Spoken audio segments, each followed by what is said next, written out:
Batman, the Caped Crusader, the Dark Knight, Bruce Wayne. However you know him, he is undeniably one of the greatest superheroes in history.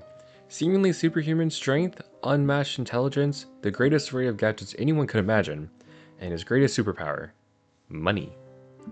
It's a common argument to hear that Batman could be anyone with enough prep time. But could he beat the League of Villains from My Hero?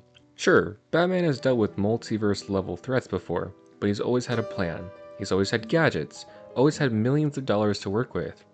But what happens if we rip him straight from his world and put him into a world where almost everyone has superpowers? And the strongest of them threaten to destroy the country in a single attack. Keep watching, and you'll find out. Hi, I'm the Hollow Error, and let's ask the question, could Batman beat the League of Villains? First, the setup. For this scenario, we'll use Batman from the Arkham games. He's one of the stronger Batmans physically while still being grounded enough to make sense, because at the end of the day, most people in My Hero are regular human levels of strength, and you really only start getting into large building feats with the stronger characters.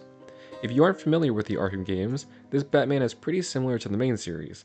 He is incredibly strong and durable, being able to go toe-to-toe with characters like Bane, Killer Croc, and even Titan Joker, a monstrous form of the Clown Prince from a genetically engineered serum.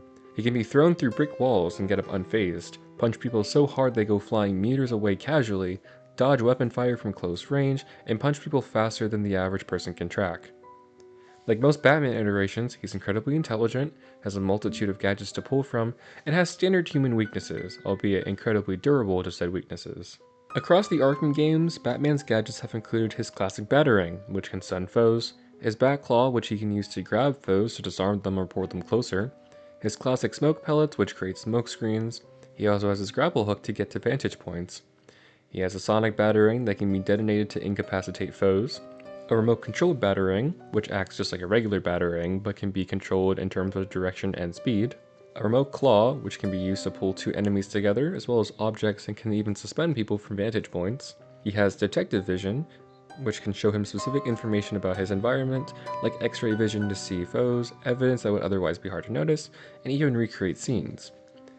A concussion detonator, which can be thrown at opponents and its detonation can cause dizziness. A glue grenade, which acts like a regular grenade but spews out glue to encase foes. A remote electrical charge gun, which can shock foes. A freeze blast, which freezes the target with ice. His line launcher, which shoots a horizontal grapple line to go over large gaps and even kick foes in the way. His disruptor, which can override guns, medic packs, gun crates, and even detonate mines. Shock gloves that allow Batman to block electrical attacks and even instantly disable some enemies. Batman also isn't above scrapping with whatever he has around him. We'll also give him his Batmobile and Batwing. It should be noted that he will also have access to fear gas in this scenario. The game Suicide Squad Kill the Justice League is very likely a continuation of the Arkham games, and Batman utilizes fear gas to fight the Suicide Squad, so we'll also give it to him here. By the way, I am aware that in this game Batman was a clone, but Batman is said to have used it before the events of the game, until Brainiac kidnapped him. Now obviously Batman might not need all of his gear, but I figured I would mention everything just in case it comes up. As for the scenario, picture this. After the events of Suicide Squad Kill the Justice League, Batman is in the Batcave monitoring the news and other events, wanting to make sure that everything around the world seems fine after the Brainiac incident. But after a certain news report seems to be buzzing around multiple news channels in Japan, including a very passionate Juko News, Batman starts to look into it and sees that the prestigious UA High was having a private training session when a group of villains attacked. Batman acknowledges that those villains shouldn't have had a good way of knowing those details, but figured it was a small enough incident that it would be resolved soon enough.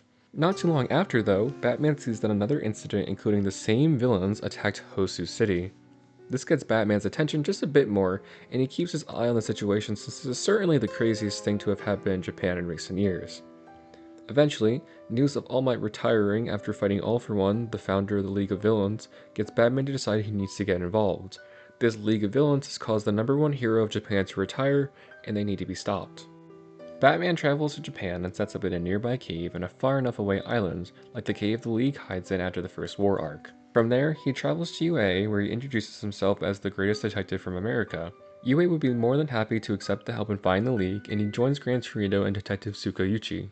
The investigation eventually leads them to arresting Kirigiri. In the show, Gigantomachia attacks the group and escapes, but Batman, being the world's greatest detective, would return to where they saw him last. If aerial surveillance from his Batwing didn't spot anything, he'd travel by foot, seeing obvious signs of Gigantomachia or see that he dug to get away. Following this, he'd eventually find the League of Villains fighting Gigantomachia. In classic Batman fashion, he'd hold off on calling the police and would instead methodically and tactically stealth around and pick off the League members one by one. Many of them have just been knocked out normally, so Batman could easily restrain them. Through his gadgets, he could isolate them, trap them, and knock them out one by one. Especially seeing as they're tired, half of them are usually asleep, and they're all focused on fighting Gigantomachia. Batman could lead Gigantomachia away using sound-based gadgets and could even use his voice synthesizer to copy All For One's voice, which he would have heard on the news broadcast from All Might's fight. And we already know that Gigantomachia reacts to All For One's voice instantly. Once Machia is lured away and Shigaraki is the only one left, Batman can swoop in, give Shigaraki the 12-piece combo, and the League can finally be arrested. There was a reason that the League was worried about being found out and arrested while fighting Gigantomachia. But that's boring. Of course Batman finds them and beats them, he's Batman for crying out loud. So what if instead, Batman was tasked with fighting each and every one of the villains himself? Could he do it? We'll order each encounter from weakest to strongest and take each League member as if they just finished their fight with the Liberation Army. We won't be including Gigantomachia in this as he isn't really a League member, he's more so a tool. And even if we did, it wouldn't be very interesting because not only can Batman not fight a literal mountain, his solution would be smart and tactical like using a sedative on the big brute, and it wouldn't be interesting anyway. Batman will also have a basic understanding of each of their quirks as he would have studied them upon joining the investigation. Disclaimer, I will not be referencing the battle wiki for these characters as the scaling for my hero is kinda wild. I'm not here to debate any of the stats or feats that people have come up with, but I'll stick to using what I believe fits best. Many of the weaker League members are a good bit durable and have impressive feats of speed, agility, and strength, but at the end of the day, most of them are just regular people. First up, Spinner. Spinner is by far the weakest member of the League at this point in the story.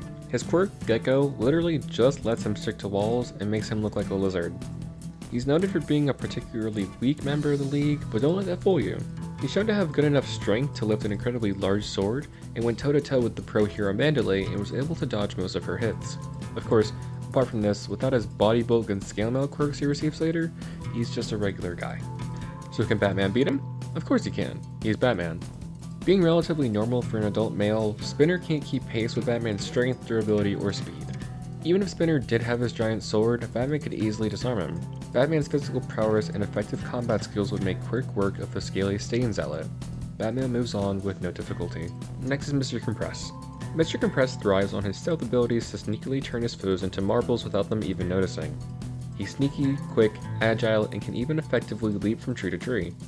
Despite still being a normal human, if he even touches Batman, the fight is over. And if Batman restrains him, it's possible that Mr. Compress can use his quirk on himself and escape, so Batman will have to be extremely careful with him. Mr. Compress can also throw marbles and uncompress them to effectively throw large boulders or pieces of debris at the masked vigilante. So, how will Batman fare? Well, Batman should take this fight too. Batman isn't a stranger to having large objects being thrown at him and dodging. He should be clued in enough on Mr. Compress's quirk to not let a single marble come towards him or even let Compress get close. Batman can throw a gadget at Compress's feet and detonate it to give himself an opening, such as a sonic battering or a glue grenade. And if his hands are properly restrained or he's just knocked out, it's over. Even if he's good enough at dodging, as soon as Batman gets close enough to him, a single punch would knock the trickster out cold. Even if Compress manages to disappear, Batman's detective mode will be able to see him immediately. Batman moves on with no to low difficulty. Then there's Toga.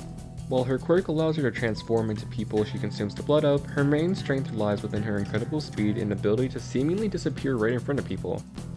Her main strategy lies within disappearing and reappearing behind her foes and delivering a decisive blow with her knife. At this point in the story, she can also use the quirks of those that she transforms into. However, right after her fight in the Meta Liberation Army, she used up all of Oraka's blood, so she won't have access to transforming into another person during this fight. If she can consume Batman's blood though, she will be able to transform into him. Batman definitely wins here though. As speedy as Toga is, Batman has at least reacted to and dodged gunfire, allowing him to definitely react to Toga and dodge her. Even her stealth abilities are rendered useless by Batman's detective mode, which will allow him to identify her immediately. Even if Toga managed to get close enough to Bats, Batman's armor has protected him from sword slashes before, so Toga's knife may not even do significant damage. Once they get close, Toga will be incredibly outclassed in terms of strength, and it won't take much to knock her out after that. Toga's speed is her best advantage, and she has been shown to handle certain situations with quick thinking, like the time she took advantage of Eraserhead's wraps and spun into them to get closer to him and stab him, but her advantages stop there. Not to mention that Batman should be faster and could react to her regardless. Now, I should mention the fact that if she can get some of Twice's blood to use in the battle, she'll be able to use Sadman's Parade, one of Twice's ultimate moves, to try and overwhelm Batman. This move allows Twice to make clones of himself and those clones to make 2 clones, who both make another 2 clones, so on and so on. However, she's only shown to have Twice's blood after his death, so we can't really give it to her here. And it is also unlikely that she has any of Uraraka's blood left after the fight with Curious in the Meta Liberation Army either. If she did, then she may be able to make Batman float and drop into his death. That is, if Batman didn't have the ability to grapple to a vantage point, or just glide back to the ground. Without really being able to outspeed, sneak up on, or even really damage Batman, she'll be swiftly taken down. Batman moves on with low difficulty. Coming up is Twice, and this is an incredibly interesting one. Twice is typically considered the most threatening of the League members. After getting over his own trauma, he was able to use his move Sadman's Parade. This move, as explained before, creates an exponential amount of Twice clones to attack the foe. This move by itself could threaten an entire country if left unchecked. If Batman isn't careful, he'll be overwhelmed in almost an instant. Twice also has a knife he uses, and a measuring tape that's sharp enough to cut through solid ice. Twice has also been shown to be fast enough to dodge out of the way of Todoroki's ice, which has been said to appear in an instant. While not too physically powerful, Twice's main advantage lies within his ability to outnumber any opponent. Batman will have to be extremely cautious here. During the fight, Batman has to act quickly. He can win if he uses a batarang of any sort to incapacitate Twice, or close the gap between them immediately. If he doesn't, then Twice can start making doubles of himself. Now, Batman in the Arkham games is actually very accustomed to fighting large groups of people at once, so a certain number of Twice copies should be manageable for him, especially as the more doubles of Twice there are, the weaker they become, and when they take enough damage, they turn into sludge. So if Batman can handle the initial group of Twice clones, or if Twice just comes at him by himself, Batman could win. Otherwise, Twice threatens to beat Batman through sheer numbers alone. Now, it is possible for Twice to create clones of the other League members, meaning that Batman will have to deal with them too. But because they're clones, they are susceptible to taking too much damage and turning back into sludge. If Batman's quick enough, he can throw batarangs to stun them and eventually take them out with enough gadgets. Even if he doesn't though, Shigaraki and Dabi's quirks are too widespread and destructive to not take out other Twice clones, giving Batman a slightly easier time. As for whether or not Batman can handle those 2 villains, we'll get to in a little bit, but Batman should still be able to handle Twice even if he does make clones of the other League members. If the numbers get too out of hand, I think Batman will have no choice but to rely on his Batmobile. With it, he'll be able to shoot down the incoming Twice clones while outpacing them. At that point though, it'll become a battle of attrition. I do think Twice will reach his limit before the Batmobile runs out of power. So if Batman is quick, he can end the fight no problem, but if he takes too long, he'll have to rely on the Batmobile to keep him at a distance and outlast Twice. He can also make use of his fear gas to debilitate Twice long enough to knock him unconscious, and even kill him if he wanted to, but he has to be close enough to get it to him first. Batman should move on with low to mid difficulty. We're nearing the end, and it only makes sense that one of the last villains Batman faces is Dabi. Dabi is an incredibly powerful villain, having access to flames that are hotter than even Endeavor's, and threatens huge areas around him at any given moment. The flames can be used in a stream or explosive blasts. For this scenario, we will assume that he's as strong as he is in the final war arc, as Dabi doesn't go through any quirk strengthening during the time in between, and it is more likely that he had just been holding back until his fight with Endeavor. While Dabi isn't that good at hand-to-hand combat, he is impeccable at keeping foes at a distance and can even create bursts of flames to dissuade attacks and get people away from him. He can even use his flames to fly. Despite being frail, he has incredible willpower and has continued fighting even when being basically defeated multiple times. His main weakness is that using his flames for prolonged periods of time around their max potential will quickly burn his flesh and threaten to be fatal to him. So how will Batman handle this? Very carefully! Batman's suit has been shown to be able to protect him from fire to some extent, but those flames were pretty standard. Dabi's flames, however, have been stated time and time again to be hotter than even Endeavor's, whose flames are probably more intense than any normal fire has any right to be.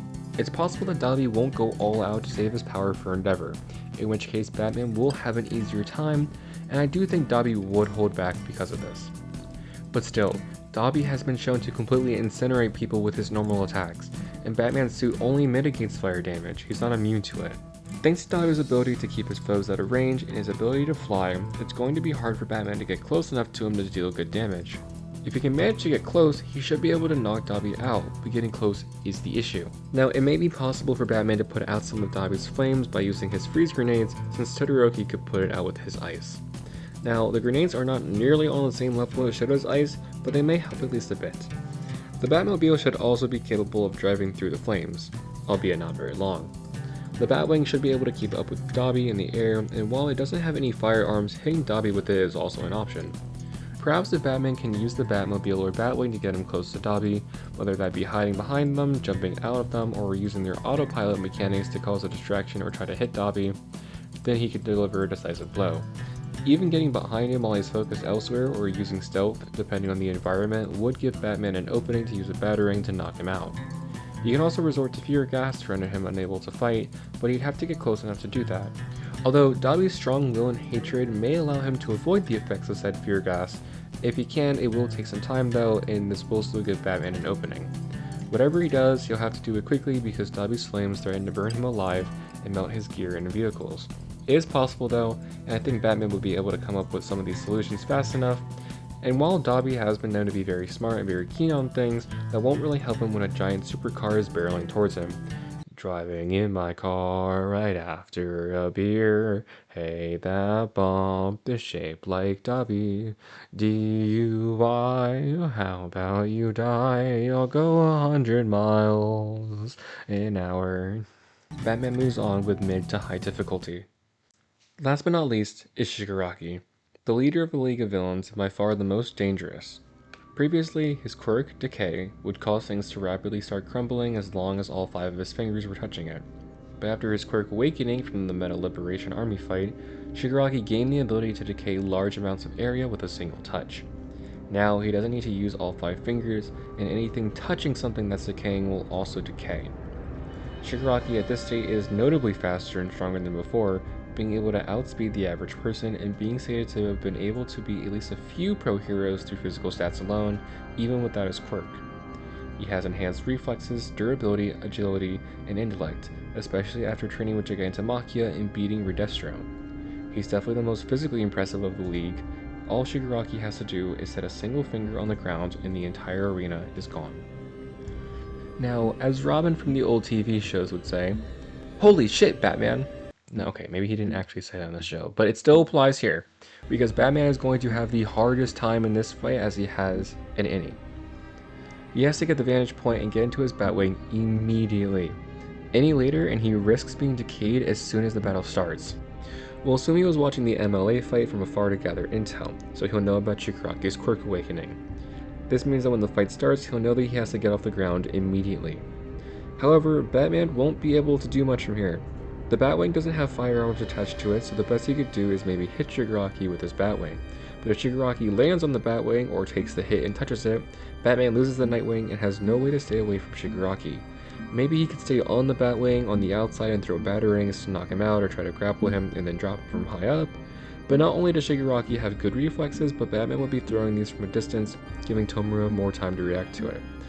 And even if he was dropped, he could decay himself into the ground and give himself a safer landing by sliding down.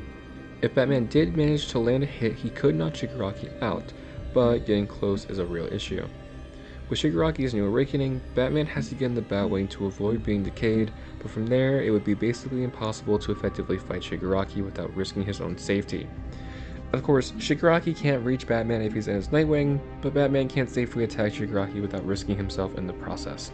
It is possible that Batman decides to get on top of the Batwing and fly into Shigaraki, using a bunch of gadgets to stun Shigaraki or even uses freeze or glue grenades to immobilize him. From there, Batman can jump off the Batwing and let it crash into Shigaraki, which should kill him. This should work as long as Shigaraki doesn't get the chance to decay his way into the ground to escape or just quickly move out of the way first. Even then, it's risky, and Batman is screwed if he tries to pull this off and it fails. Maybe if Batman can knock him out with a Batarang while getting to a vantage point, he may be able to knock out Shigaraki, but if he dodges it, then Batman is in a bad spot again. Batman's best bet is to just stand on top of the Batwing and throw gadgets at Shigaraki and hope he can land something effective. If not, then neither has a good way of dealing with the other, and at best, Batman can make an incredibly risky gambit that he needs to work in order to win. But Batman would never be willing to risk that, so Batman has to stay in the air, and Shigaraki can't reach him from the ground. Bats would release fear gas to try and take Shiggy down that way, but he'd have to be able to keep up with Shigaraki's movements and still be close enough so that the air doesn't carry it away too quickly. It's also possible that Shigaraki's incredible willpower may allow him to dissuade the effects of it, as we've seen Batman do in the past. But there is a chance that it takes him too long to come at the hallucinations and Batman can take advantage of the opening and knock him out. But he has to be quick, lest Shigaraki come out of it too quickly and the fight is back to square one. So while it is possible that Batman wins with very high difficulty, his win cons are impractical and risky. But if Batman is smart, which he will be 100% of the time, he'll stay in the air, and if the fear gas can't reach Shigaraki and his gadgets can't effectively hit him, he'll retreat to do recon and fill the heroes in on what's going on. For the final fights, it's a draw. So, can Batman beat the League of Villains? Yes, but only at the cost of risking himself at the very end. Batman can basically defeat every single League member, but things get much, much harder towards the end. If Batman just had a Batwing with weapons attached, then he'd have a much easier time towards the last couple of fights. If he can effectively deploy the fear gas in all of his fights, then he should be able to clutch out the wins towards the end. So it's very possible that he wins every fight, but Batman would struggle against twice to an extent, Dabi and then Shigaraki. But he should be able to win every fight, especially if he can pull off some harder strats during his fight with Shigaraki. So yes, Batman can beat the League of Villains. If he doesn't go full detective mode on them and arrest them first, then he'll be able to beat them in one-on-one fights. I mean, what did you expect? He's Batman. Thanks for watching. I hope you enjoyed it. Let me know if there was anything that I missed or something that you think would happen differently. Please remember to leave a like, subscribe, comment, and share the video. Thank you so much for watching. I've been the Hollow Error, and I'll see you next time.